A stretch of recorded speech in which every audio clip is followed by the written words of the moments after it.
what do you get when you combine a Chinese manufacturing company that's famous for making everything from household appliances to batteries to city buses and street sweepers, and a lot of investor capital from the likes of Warren Buffett?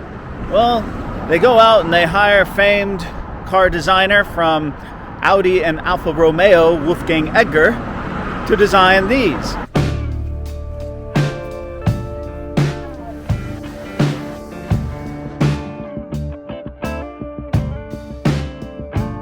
This is the BYD E2. This is a economical, very, very inexpensive, but really, really cool electric car. I'm here with the owner. This is my friend Tyler. Hello. Yeah. So Tyler's going to show us around this car. Okay, so it is a 5-door hatchback. You can see here.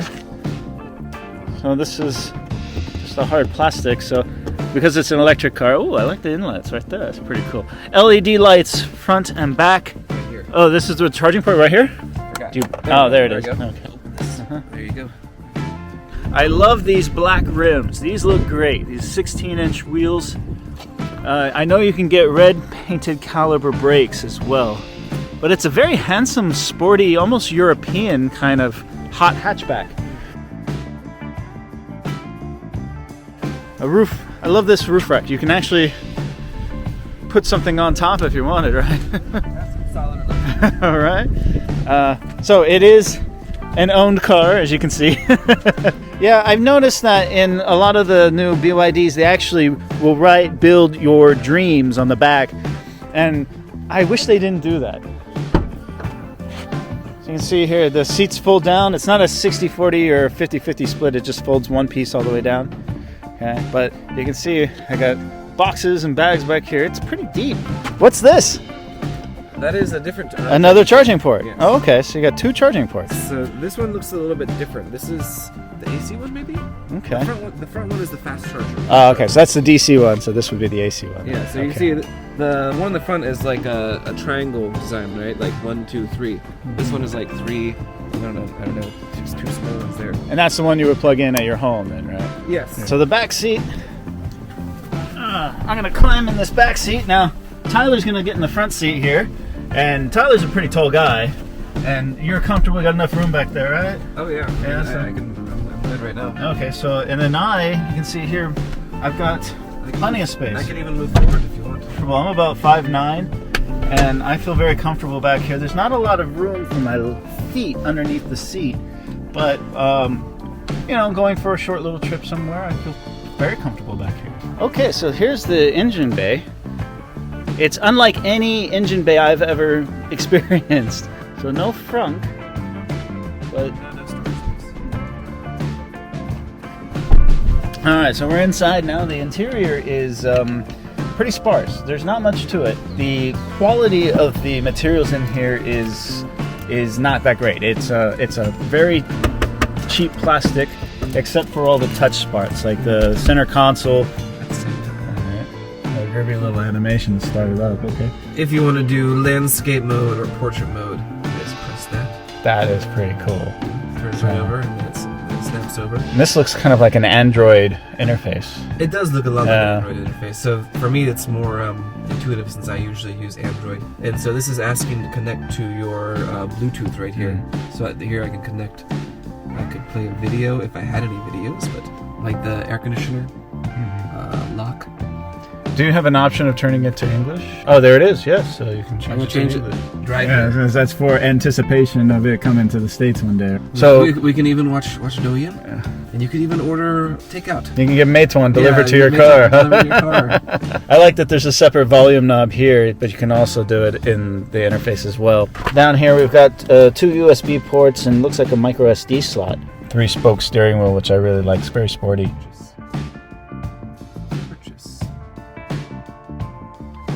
No, this is 1 gigabyte per month for like 3 months for 2600. That's pretty good. That's not expensive at all.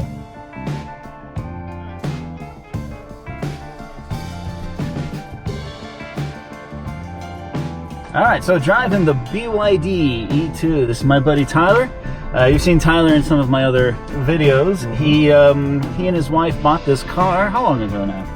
We bought it in September. September. But I've been pretty pleased with it so far. My wife drives it every day. Every day, okay. But just here in town, I mean. Yeah, we've only gone out of town once, and that was only like a couple hours away to Dongguan. Okay. And how far is Dongguan from here? It's about a 2-hour drive, 2.5 hours. And you're able to go there and then come back, same charge, you know? Oh, well, when we left, we could have done that, but when we left, we only had like 60%. So by the time we got there, we were getting like in the 20s or so, 20 or 30%, and so we charged it there. Okay. But we could have gone to Dongguan. We could have gone to Shenzhen and back, I think. Was it easy to find a charging place? Yeah, relatively easy. Yeah. Except the first one, we just looked it up on the Baidu GPS, but the first one, it was not there. It was like on the map, there was supposed to be one here, and we just went to the next one. But yeah, we found it. About 30 minutes to an hour, and a full charge usually costs about 30 RMB. Okay. Compared to how much does it cost to gas up a car? And you get about 300 kilometers on that? Okay, that's really reasonable. Oh yeah, that's I mean, mine is, I get about 400 kilometers in a tank of gas, a little over, and it's about 250 to 280. So okay. There it is, right there. Yeah. So you definitely have to plan, your days around the charging still. But you just at lunchtime plug it in, go have lunch, come back, and it's good to go. Oh yeah. As long as you're like staying in big cities, it's probably not that hard to find. If you were trying to do some kind of cross-country drive, going through back roads and stuff, it might be a bigger issue. It still feels very solid in the driving it. Very smooth, like you said. Though I can hear the road noise. Oh yeah, you can definitely hear the tires going. So there's not very much soundproofing in here, but it's especially in the back, I think. Yeah. But the seats are pretty comfortable. They're not heavily bolstered, but I feel very comfortable. I feel very at ease driving this. But around town, I mean, it's not a big car. No. But it's nice to drive around some of these streets. Yeah, Shaanxi, this area of town, I'm not that familiar with. It's not as green as the other parts of the city. It's more down and dirty. Yeah, a little more gritty. Although it's growing fast. It seems to be. The part we just left is the fastest growing part, where there's just rows on rows of apartment buildings.